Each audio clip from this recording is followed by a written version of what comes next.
the Cannabis Business Coach. Hi, Mike Z here, author of the Cannabis Business Book, and you're listening to the Cannabis Business Coach podcast, where I chat with and coach the highest performing entrepreneurs in the cannabis industry. Hi, Mike Z is. Hi, Mike Z is. Hi, Mike Z is. The Cannabis Business Coach. Hi, Mike Z here, and on today's episode of the Cannabis Business Coach podcast, I'm joined by someone who's kind of a big deal. So I'm going to introduce Mr. Sam Ghods, the CEO of Connected Cannabis. And prior to that, once upon a time, he was also the co-founder of Box. So I'm super excited to dig in and chat with Sam. And Sam, can you do me a favor and just introduce yourself a little more in depth for the folks who may be watching or listening? Yeah, absolutely. Thanks, Mike, for having me on. Excited to chat today. So I came from the tech space before coming into cannabis. Came from Box. Actually dropped out of USC, University of Southern California, back in the mid 2000s to start Box with three other friends. Grew it from the four of us over the course of a decade plus to eventually a multi-billion-dollar public offering, thousands of employees worldwide, all kinds of customers all over the world in businesses, governments, and so on, managing their content and sharing and collaborating online in the cloud. And so we kind of were a big facilitator of moving to the cloud for a lot of big businesses all over the world. And in that, there I led technology as VP technology for many years through the IPO, and learned a lot about growing businesses, growing teams, managing teams, developing operational and business processes throughout. Then took some time off. Kind of had my fill to a certain extent of kind of enterprise software as a service business, and really wanted to expand my horizons, look for something new, try something different. And I looked at a bunch of different spaces and companies and industries and looked at different things, trying to figure out what I was really passionate about, where I wanted to invest, the next 10 years of my life. And I looked at a bunch of different companies and spaces, and personally, my entire life I'd been very fascinated and really in love with kind of premium consumer products, artisan, craft consumer goods, whether it's spirits, wine, coffee, chocolate. I mean, anything you can really nerd out about, I fell in love with. I love learning about it. I love understanding the art that goes into it. I just love that stuff. But I had no idea cannabis could be like that until I met Caleb. Caleb Counts. Caleb is the one of the co-founders of Connected Cannabis. He started the company way back in 2009. Where he opened the first unanimously approved dispensary in Sacramento, the first just a handful that were licensed in that area. And he incrementally grew this kind of empire to multiple dispensaries, indoor, outdoor, and greenhouse grows, distribution arm, sales, marketing, everything, the whole, so vertically integrated all throughout California. He was already doing the tens of millions of dollars in revenue when I met him. And I like to say I learned everything I needed to learn about Connected in the first 30 seconds when I found out that he had been selling out of his flower for years at more than 2 to 2.5 times what everybody else was selling theirs for. So I immediately needed to learn more. And I went from, to be honest, doing a couple of coffees and meeting people, understanding different spaces, companies, and so on, to 80 hours a week in their facilities, talking to their team, just learning everything I possibly could about cannabis, about the industry, about what made what Connected was doing so special and unique. I mean, my interest was immediately grabbed. And so I spent the next this was July of 2018 that I met Caleb. So things were really ramping up in the space as well. This is California had just launched full legalization. Canada had just launched federal national legalization. The industry was really heating up, and I was captivated. I was entranced by the space and what was going on with it. And so I got involved with the business, started advising in July, and by September they were in need of a CEO. So decided to work together with Caleb, come on as CEO, and him and I have basically kind of been running the company together ever since.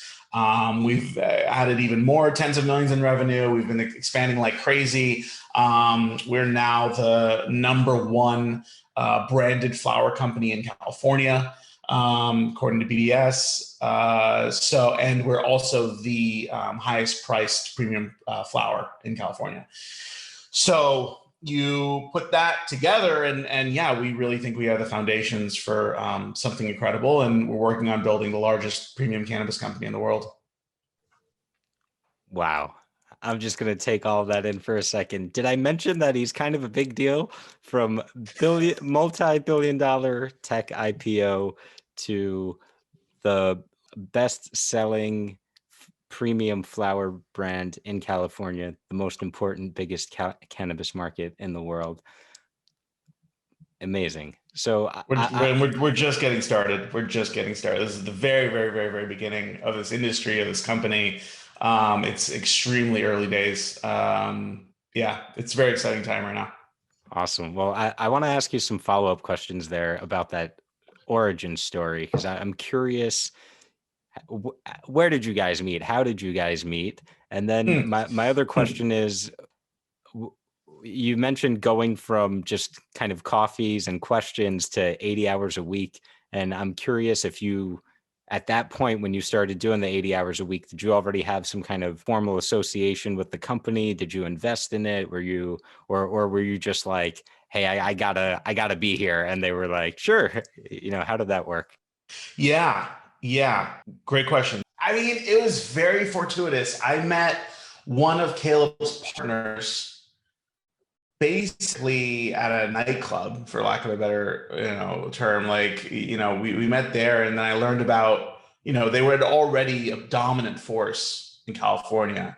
And I went to dinner with Caleb's partner Nate a few times, and just very early on, this is back in 2016, 2017, and I kept ending the dinners being like, God, that'd be a cool business to get involved in. But it wasn't until mid 2018 when I had basically been on leave from Box and was looking for my next thing that I decided to kind of network further into the company, and met Caleb, who was responsible for a lot of the operations at that point. And then Caleb and I just met at a bar in San Francisco, along with Nate and one of the other partners, Luke. And very quickly did things become did it kind of dawn on me, and a friend of mine who became an advisor of ours, Jahan, it very quickly dawned on us, like, oh, there's something very special here. And so again, went from 0 to 100 real quick. There was no formal arrangement for months, many months, because the company was still kind of consolidating. That was one of the big first projects we did was consolidate the company into a much more traditional and investor-friendly corporate structure. There's a lot of, especially the best cannabis companies, the ones putting out the most interesting products, tend to be products of years of building fragmented LLCs and deals, and especially a lot of handshake deals. It's just the history of the space. Nobody in 2013, for example, was imagining that their cannabis company is going to go public. Like, that was just a fantasy. That could have been decades out at that point. And so in 2018, when all that came up, it was like, oh, well, we want to be positioned to be, the next Diageo, LVMH, Apple, Tesla, like dominant consumer brand in this space. And to do that, you tend to need to raise money, and you need to be able to give valuable equity to your employees. We give every full-time employee at Connected gets equity in the company. And that's a really important principle for us because we want, if you're going to, be in this phase of the industry, you should be able to participate in the outcome, basically, right? So, so that's how I met. That's how I really started talking to Caleb, and yeah, it took a long time to become formal, but Caleb and I especially built a very deep relationship of trust, and I was willing to work, essentially for free for like a long time. Because I knew that, this was worth it. Basically, there was something really magical here. Then that I was confident I could bring a lot of value to what they were already doing. I quickly kind of reached the conclusion that, it made sense to work with a company that accomplished what they had accomplished versus try to do it from scratch. So. Awesome. All right. I love that. I want to highlight that for a second for the viewers, that the fact that you were willing to work for free and to kind of pay your dues, so to speak, even after coming off of, this multi-billion-dollar high profile tech IPO, having the humility to say, hey, I'm going to roll up my sleeves. I want to be a part of this. I want to get involved. I'm willing to put in some sweat equity here. I think that speaks volumes, and it's something that I encourage any entrepreneur or potential investor in this space. I even say it in my book, The Cannabis Business Book, which if you want to go check it out, it's on Amazon. And if you like the sound of my voice, you could get the audio book. That's out now too. But I encourage everyone to get into this industry and prove your commitment, whether that's through advocacy or activism, or just show people that have paved the way, that have put in the groundwork, the blood, sweat, and tears, that you're willing to do it because you care about it and because you believe in it, and not just because you see an opportunity to make money. So I just wanted to highlight that for a moment. And then I want to go back to, if you want to respond, I'll even comment on that for a second. Just to be clear, I was upfront just to prevent miscommunication down the line and prevent like a bait and switch. I was upfront about my eventual compensation expectations, especially where I had to come on as CEO, like here's what I'd be looking for. But that said, yes, for months, I worked without anything in paper, and I spent, dozens of hours a week on the project and on the company without any kind of compensation. And, to some extent, I was fortunate to be in that position. But like you're saying, I could have also demanded all kinds of things, right? But I came in and I put in that effort.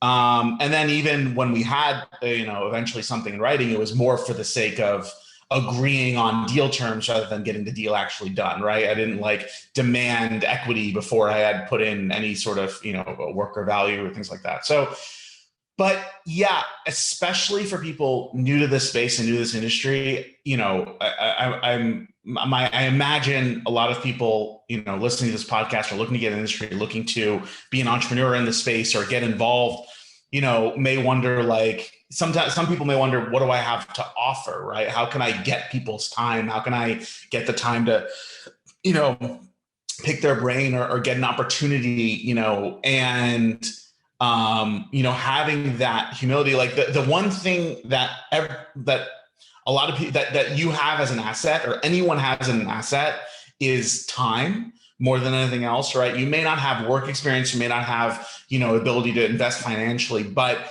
if you have the asset of time, you can provide value, right? And by providing value, you can open the door to opportunities. So the number one thing that can get in your way in that kind of situation is ego. And you definitely want to set that aside. There's no place for it in entrepreneurship, in business. It's a waste of time and energy. It drags down everybody around you. You really want to focus on what value can I provide? How can I make whatever I want to be involved in better, and have a degree of faith and trust and confidence in yourself that you'll be able to eventually, derive returns from that. I love that. And I just want to add that, for those people wondering, how do I fit in? How do I get into this? What do I bring to this? You all have skills to offer, and there's someone who's already active in the industry that needs your skill set. It's just a matter of, like Sam said, showing up and putting in that time and being willing. And often that's how you get started. And then where you go from there will certainly evolve, and you'll go in different directions and whatnot. But, at least half the battle is just showing up.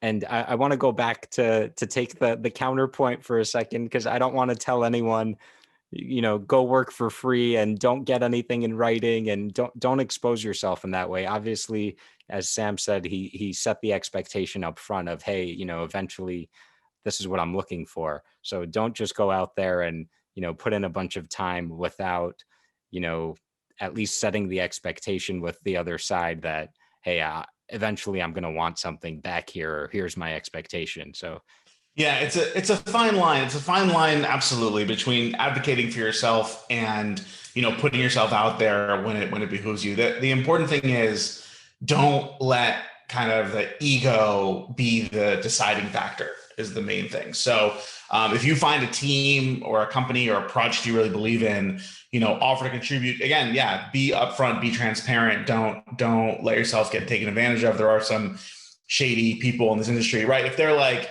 oh, don't worry about that, we'll talk about, the comp or compensation or how you could be involved later on. Don't worry about that. Like, if you're getting red flags, like, don't pursue it blindly. This is kind of a nuanced topic, but at a high level, the more you can contribute and demonstrate your value, you're gonna get a lot of benefits from that. So I want to shift gears, Sam, and I once upon a time was a Googler myself and have some experience with how Silicon Valley is different from the cannabis industry. But I would love to hear from your perspective, given that you've really been at the highest level of both. Were there any surprises? Were there any, anything that you really love about cannabis that Silicon Valley didn't offer? And, my last thing, I'll just say, one of my frustrations working in tech was that everyone had this story of, we're doing so much good for the world and we're making such a big difference. And I remember when I started telling my tech friends about cannabis, and I was like, hey, like, here's a opportunity to make such a huge difference in the world. Years ago, it was falling on deaf ears. So I'm curious if you can share with me, what's the mindset there like these days about, how are people in the tech world viewing cannabis? So are you asking more like my perspective being in cannabis and how that compares to my perspective in tech, or you're saying more the relationship between tech and cannabis? So both. I mean, I think from my perspective, the big similarity between both is it feels like we're at the beginning of something big. When you're inside either, like tech in the early days or this in the early days, the TAM, right? The total addressable market, like the maximum theoretical growth you can achieve in the industry or space or field that you're in, feels overwhelmingly enormous. And that's incredibly motivating, because it's like we can do so many things. Like there's no, zero sum game. There's no, oh, we're going to get cut off by a competitor and we're going to lose. Like there's so much to win here that I think that's really motivating and inspiring, and feels very similar to tech, especially in the early days. Whereas now sometimes tech feels a bit like, it's pretty much through and through, and everything's been invented, although, we're continuing to see these amazing companies get created and get an exit for pretty fantastic valuations, which is great. And there is a lot of space left, but in tech, obviously, but in cannabis right now, it feels very new. It feels very exciting. I think tech to cannabis, I think the federal illegality is still preventing a lot of practical engagement, because most of tech looks at cannabis mostly as, opportunity for either investment or for joining. But like, I would say a combination of the federal illegality and like the regulatory hurdles, like how strictly regulated it is, are two probably big deterrents typically on the tech side. And they are major headwinds, but my perspective is consistently that, like, the companies growing and achieving, great success and great market share and great product market fit and all that right now, in the face of these headwinds, are going to be so much further ahead. Everybody else, when it finally does legalize, and it's really, really hard to build a great cannabis company. So there's a lot of value there. But I think my sense is those two things are deterrents to some extent for a lot of the tech space. Got it. So I want to ask you, I heard you say earlier that you were wondering, where am I going to invest for the next 10 years, essentially, which, if you're listening to this show, ask yourself that question and, meditate on that for a little while and see if you have a good answer. But I'm curious, to look 10 years ahead, what do you foresee for the cannabis industry? What do you think? Yeah, I'll leave it there. Where do you imagine the industry will be, and what will cannabis commerce look like 10 years from now?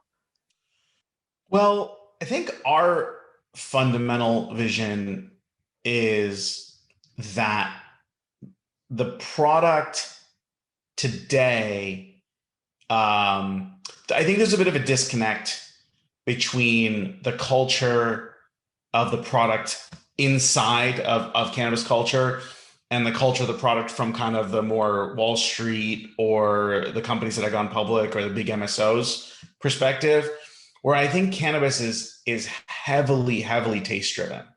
And I think that's deeply underappreciated throughout most of, again, the newly legalized markets, especially outside of California, maybe a few other select markets. But, for where the cannabis culture is deepest, which I would say is California currently internationally,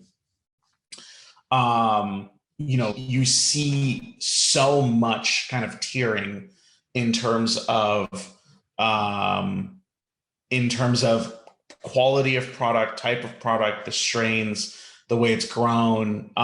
You can walk into a dispensary in California and you can often find an eighth of flower for $15. If you walk in during a sale or on a value day, like, you can easily find with $15. You can also buy an eighth of cannabis for $100 out the door, all taxes and everything included. And so, and we have people regularly and consistently buying our product at those prices. So the point I'm just trying to make is, like, there is huge taste and value and differentiation quality in cannabis that I think, me coming into the cannabis space in 2018, fairly recently, did not understand and did not appreciate. And I think still, again, a lot of the MSOs or the bigger companies, the companies measured in hundreds of millions or billions of market cap, don't get that. And so I think that's going to get deeper, more evolved, more established. I think in 10 years, you're going to see, sommelier type programs. You're going to see a lot of sophistication, research, R&D, cannabis products we can't even imagine today. There's so much more you can do with cannabis than something like alcohol. Alcohol evaporates, right? You can't bake with alcohol, but you can bake, you can create, edibles, you can create, dozens of different ways to consume.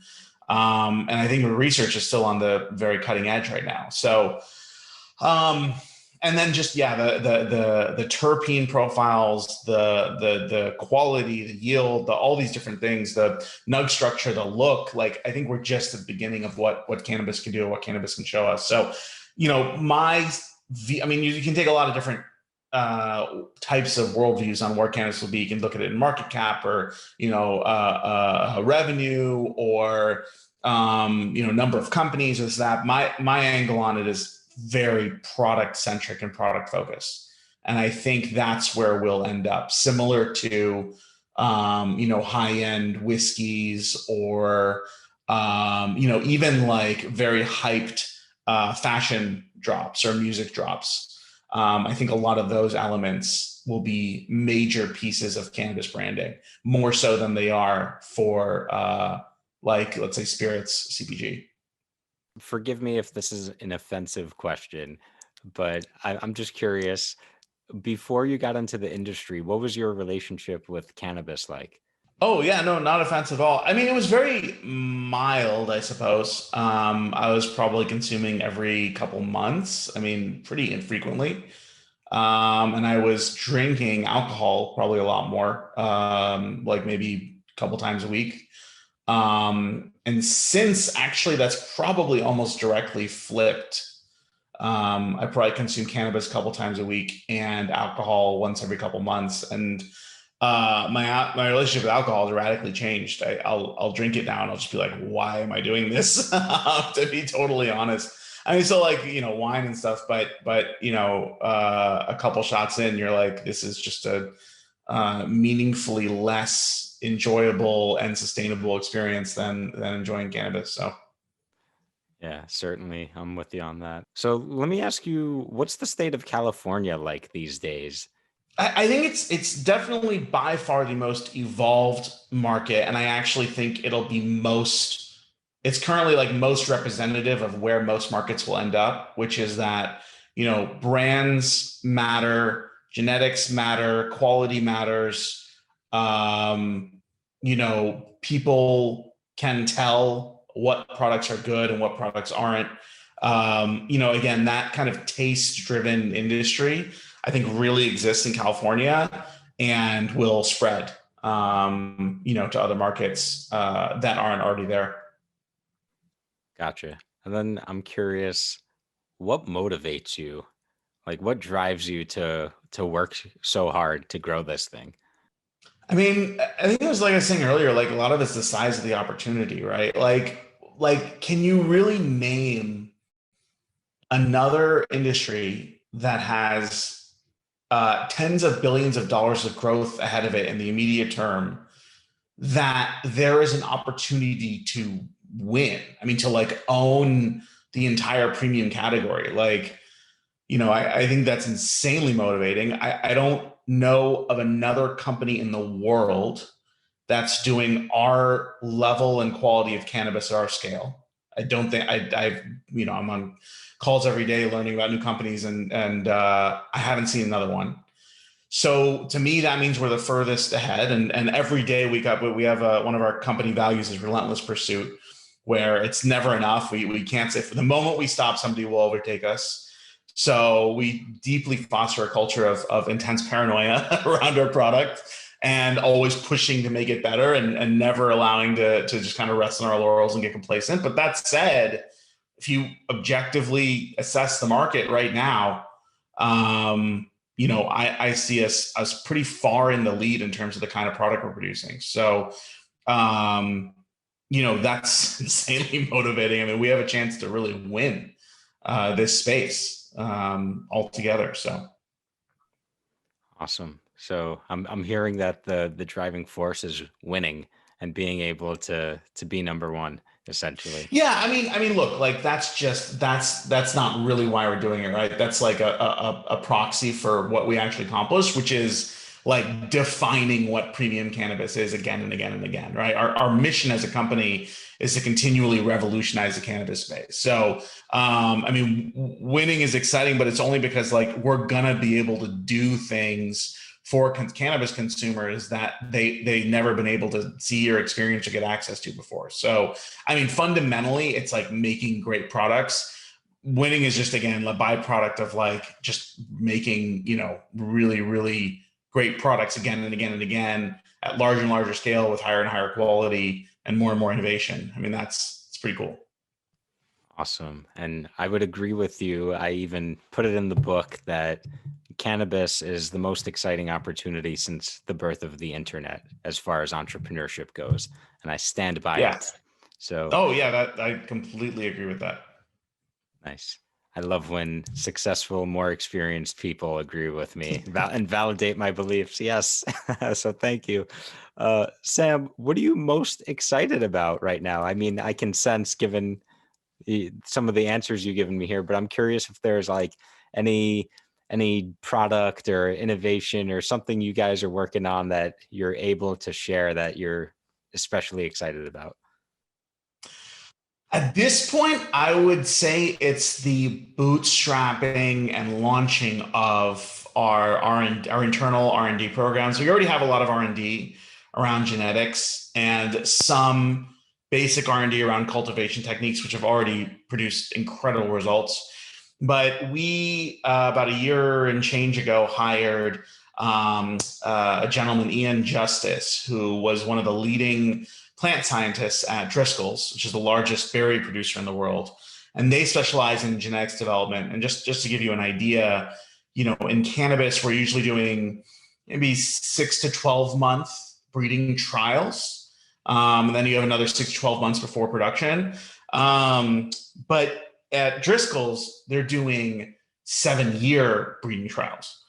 So that gives you a sense of like still how far cannabis has to go in terms of sophistication and technology and to reach the edge of what ag is doing in other spaces. And we are, I think, going to end up with at the end of this year an R&D development team that includes post-harvest research, geneticists, and a number of other components that is going to enable us to like reinvent flower again. So that's what I think that's crazy exciting. We're talking about it now, like almost on a weekly basis of how do we find the best talent in the world who are going to be able to, kind of have the humility to come into a space where there's a lot of things they don't know, but have a ton of experience with, agricultural research that they can bring to the table as well. Oh, sweet. I look forward to trying that product one day. Me too. I wanted to ask you a question that now slips my mind. So now I'll just go to a different question, which is, what advice do you have for people that want to get into this industry, whether as entrepreneurs or investors? It's really hard. It's really hard. It's the knowledge base is shockingly deep. Like it's not a 2-year-old industry. It's at least 15 to 20-year-old industry, maybe 30, 40 years if you really, go back. In terms of how much advancement and time and energy and knowledge has been put into the various products and the markets and the tastes and all that. So I think, try and find the people who really do understand this space. There's a lot of, I guess, quote unquote, like business people who are just trying to create something from scratch. That was a big part of my decision to come into Connected specifically as kind of an existing, dominant force versus start my own thing from scratch in a sense. So I think people also generally are really interested in talking. So just reach out to as many sources as possible. Try and get different contradicting sources of information that you can cross-reference and synthesize. There's a lot to learn, I think. And if you think, if after a few weeks or even a few months you kind of have a really solid understanding, you probably don't. So just keep learning, keep asking questions, keep digging for answers.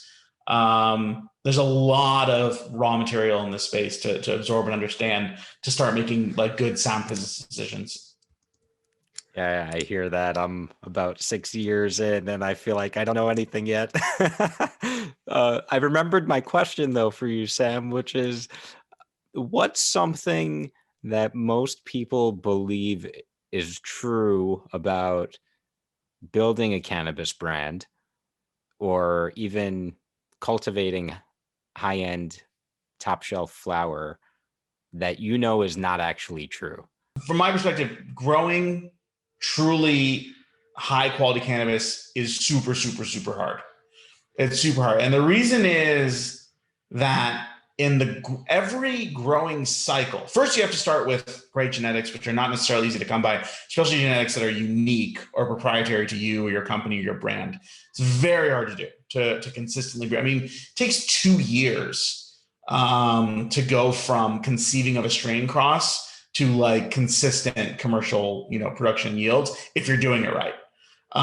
If you're actually like planting and selecting for, the best of the best phenotypes. And so, you have to start with great genetics. And then once you have great genetics,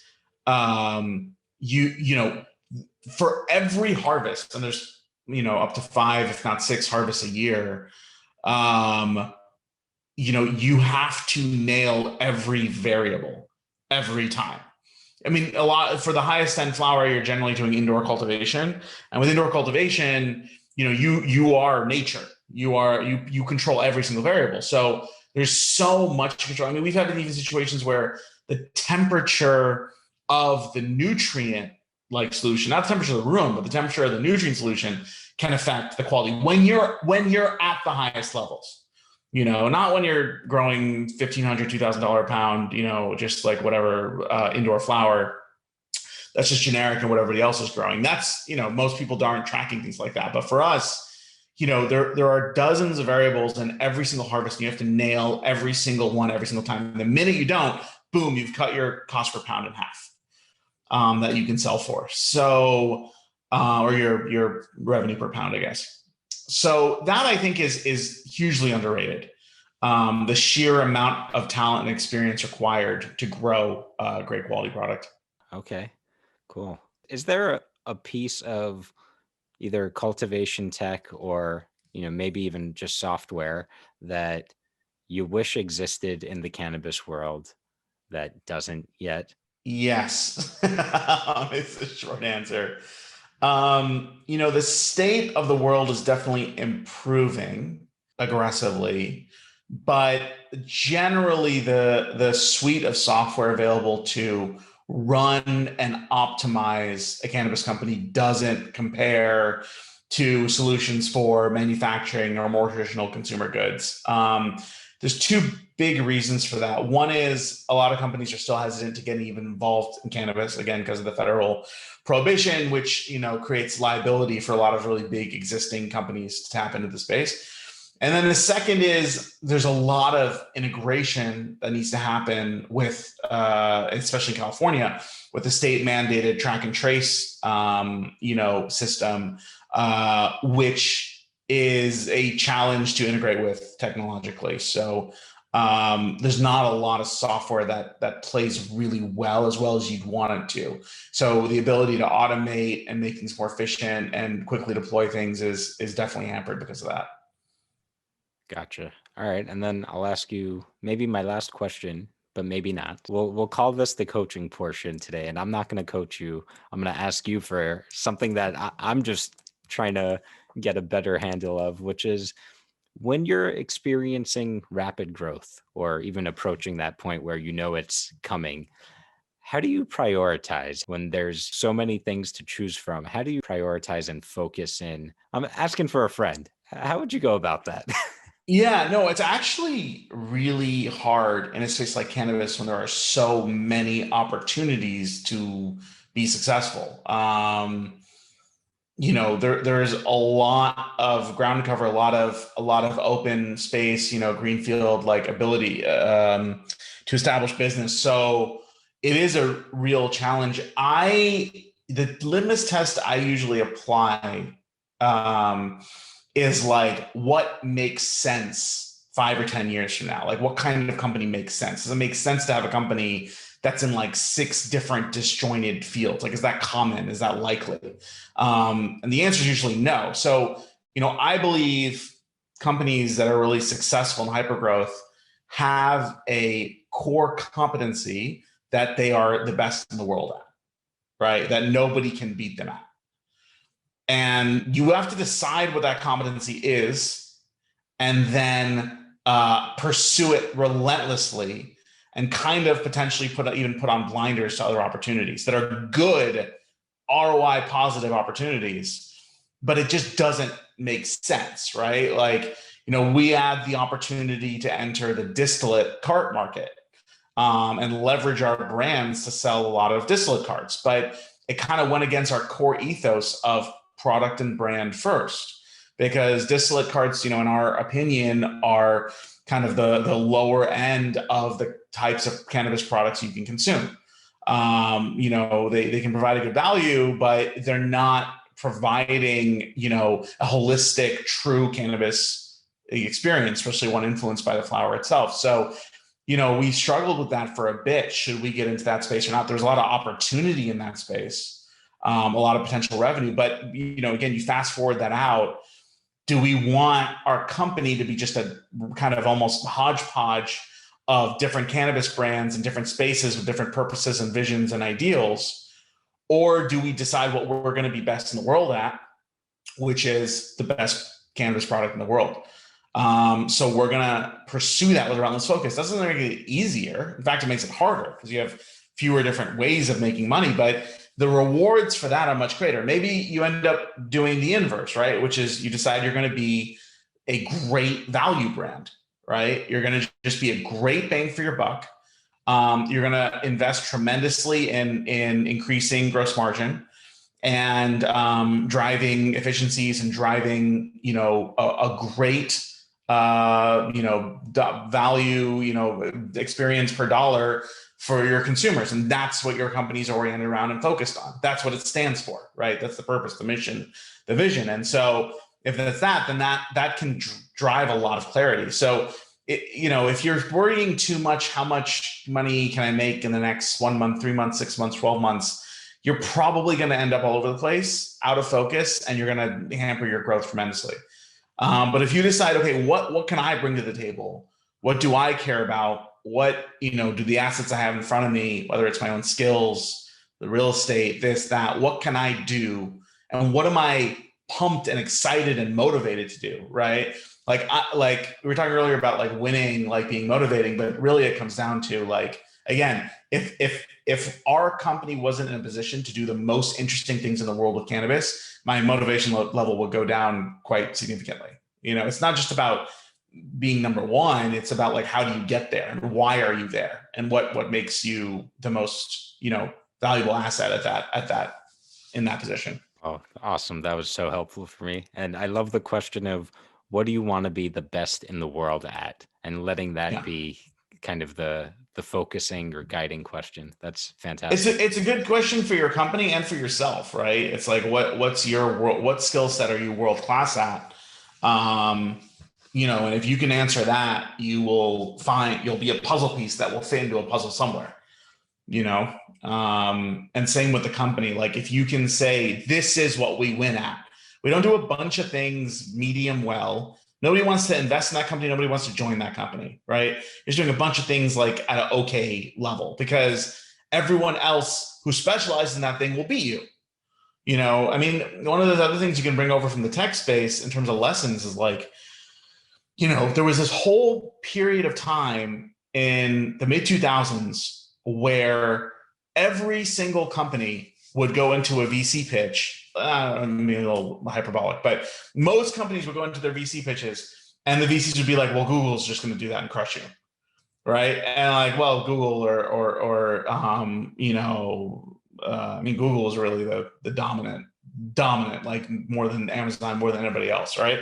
So Google will just do it. Right. And like, there were so many technology companies who faced years of headwinds. It was like, well, Google can do that. Right. And like, it just proved false in almost every single category, which the raft of IPOs you've seen in the last couple of years in tech that have been so explosive are all companies started during that period who kind of eschewed that kind of, mentality. So you can always win if you're best in the world at something or world class or like fully focused on some specific strategy or goal. Like you have the best shot at achieving your maximum potential.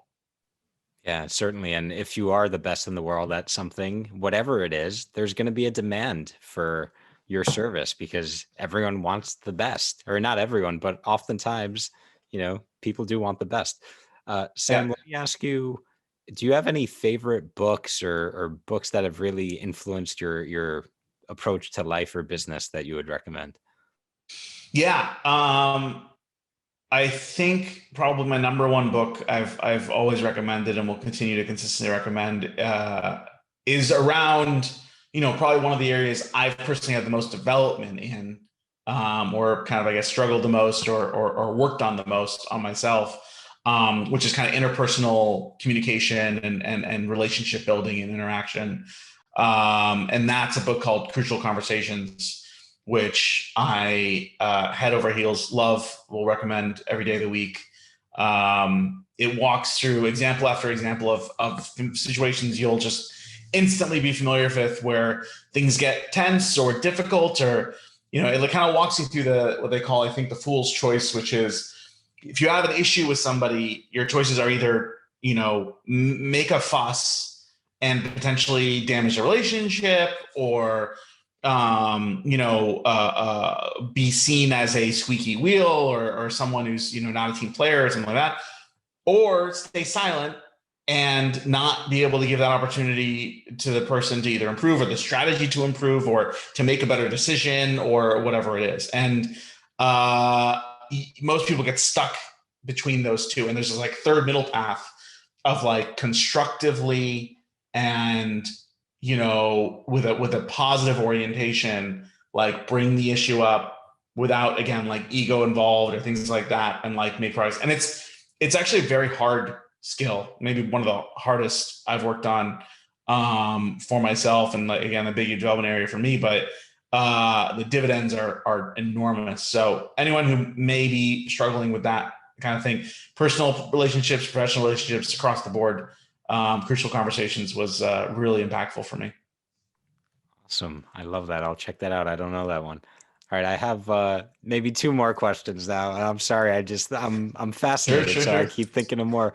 What's the best investment you've ever made? And it doesn't have to be financial. It could be of time, or it could be a relationship, or whatever. What comes to mind for you? The initial thing that just popped in my head was my initial investment of time and energy into Connected has paid off wonderfully. Just in terms of being involved in this really incredible company and being part of this journey. Yeah, I really wanted to devote myself coming out of box into something that was going to be really, really big and impactful. And spending a bunch of time and energy with the company and the team up front, just getting to know them and learn the business and all that was a wonderful, like, really enjoyable investment. Awesome. And then what's your highest power that's allowed you to be successful? What I've heard, and I mean, that's always a tricky one to answer, but what I've been told is my ability to listen to and accept feedback. It's something I always strive towards, and again, I try to get better every day on it. But yeah, like if someone's delivering feedback to you, and that's like a kind of a formal way of putting it. Basically, if they're telling you something they think you're wrong about, or something you did that they didn't like, or whatever, you need to your initial reaction is going to be defensive. Explain all the reasons why that person's wrong.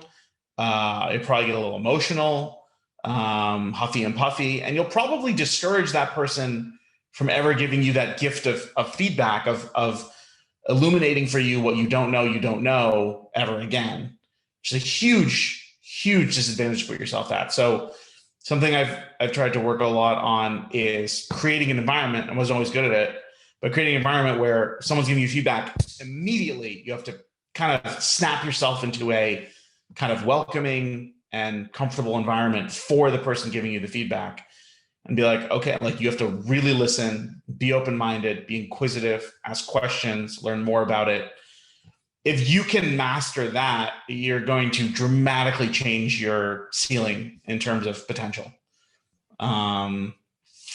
Because you'll actually be able to learn from what other people, how other people perceive you, which is a whole angle you don't have as yourself, right? You only have your own first person view as yourself. So if other people don't tell you how you came off in a meeting, or, how you being really stubborn about something is affecting them or other people, or the business, right? Or this or that, whatever it is. You can feedback about 100 different things. If you're not regularly getting that, embracing it, and trying to change, you're just going to be in the same old patterns and routines. And you're never really going to get to that next level. Absolutely. I love that. Because first you talked about kind of the crucial conversations and giving that feedback, which is totally an art and a skill. And now you're talking about the other side of that coin, which is receiving that feedback, which also definitely takes some practice. Probably more important of a skill. Yeah. In the grand scheme of things, it's a more important skill, because you can give feedback all day long, but if nobody either has a good trusting relationship with you or believes you or is telling you what they really think, you're just gonna be talking to a wall. So it's not, the more important skill. They're both critically important to, continually advance and improve in business, but the more important skill is definitely receiving feedback and receiving it well. Absolutely. And to that point, I'll wrap us up with this, that the highest performers in any craft or discipline, not only are they great at receiving feedback, but they actively seek it out because they realize, to Sam's point, that that's the way you improve. That's the way you uncover the blind spots. And that's why the Kobe Bryants and LeBron Jameses of the world, or whoever their equivalents are in business, have multiple coaches, multiple advisors, multiple mentors. It's so that they can get that feedback all the time so they can put it to work and improve. That's my not so subtle plug for coaching for everyone listening. Sam, no, I totally agree. Sam, I want to thank you so much. It's been a real pleasure to chat with you today and to hear some of your story. And I appreciate you for taking the time out to be here today. And before I let you go, I wanted to give you the opportunity to make any closing remarks if you wish. No, this has been great. Really great questions. Really enjoyed chatting with you today. Hopefully people listening got something out of it. All I would say is, if anything I've said excites you, reach out, reach out to us. And if you want to join us on the journey, we've got a lot of really, really cool things working on and in the pipeline. And we need great talent to help us accomplish all the dreams and visions we have. Awesome. Well, Sam, thank you so much, man. It's been a pleasure. And for the folks listening, try that product, try that Connected Cannabis if you can, because I can tell you it really is a treat.